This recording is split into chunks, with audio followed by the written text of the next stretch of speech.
Assalamualaikum warahmatullahi wabarakatuh. Bismillahirrahmanirrahim. Kalau kita perhatikan dalam situasi kehidupan kita, banyak hal yang tentu mendapat perlu penilaian-penilaian yang real atau nyata terhadap apa yang dialami. Orang tua misalnya sering mengeluhkan bagaimana cara mendidik supaya benar dan baik. Bagaimana cara mengelola perekonomian dengan benar dan baik. Bagaimana memfasilitasi anak dengan benar dan baik. Bagaimana mengelola tata kerja dengan cara-cara yang benar dan baik. Di sini disebutkan benar dulu baru baik. Bukan baik lalu benar. Kadang-kadang sesuatu yang baik itu hanya baik secara umum, tetapi kebenarannya tentu belum bisa dipertanggungjawabkan.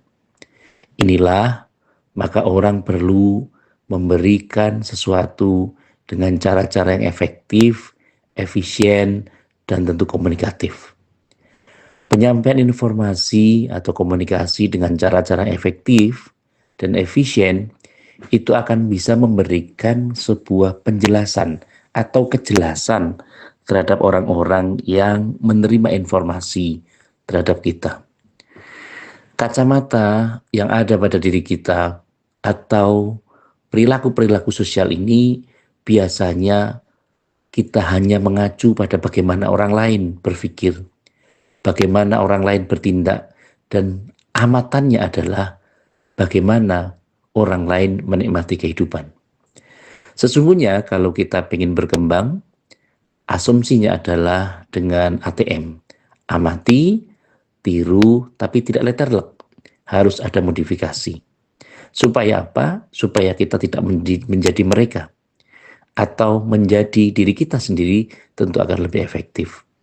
Karena ketika kita menjadi orang lain, ketika figuran orang lain itu habis atau selesai, atau mungkin ada sesuatu yang kita tidak suka, maka pola-pola ini akan menghilang dalam kehidupan kita.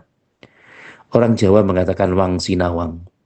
Bagaimana mereka bisa memberikan sesuatu dengan tata kerja mereka.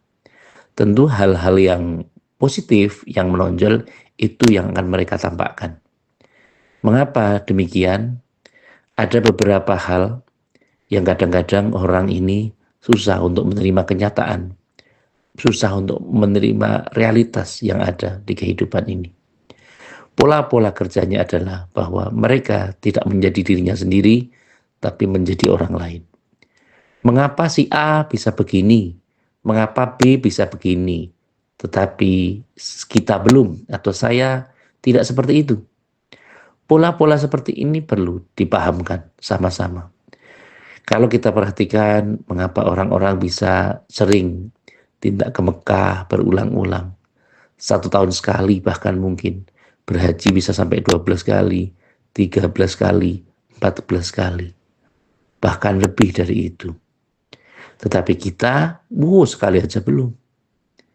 Padahal tentu saja pola hidupnya sama. 1 kali 24 jam. Kalau dalam sehari. 7 hari dalam sepekan atau seminggu. 29 atau 30 hari dalam sebulan. Tapi capaian kerjanya kok berbeda. Tentu itulah sebabnya kita harus merasa bahwa kita ini adalah manusia.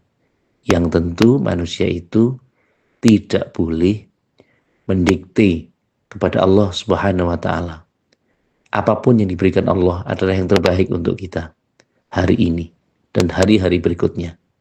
Yang tentu saja ini menjadi perhatian kita sama-sama bahwa pola yang ada mungkin pada pertemuan yang lalu kita telah membicarakan dilalah diberikan sesuatu ujian yang berat, itu tentu saja harus diimbangi dengan bagaimana tetap prihatin kita.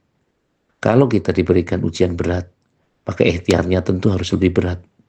Tidak bisa semau gue, semau kita. Tetapi tentu saja ada hal-hal yang perlu kita perhatikan. Yang terpenting adalah jangan putus asa dari rahmat Allah Subhanahu wa Ta'ala. Dan jangan kita mengeluh terhadap apa yang Allah berikan kepada kita. Ikhtiar, ikhtiar, dan ikhtiar. Ketika sudah mentok, sudah sampai pada pola-pola yang maksimal, maka semuanya diserahkan pada Allah Subhanahu wa Ta'ala.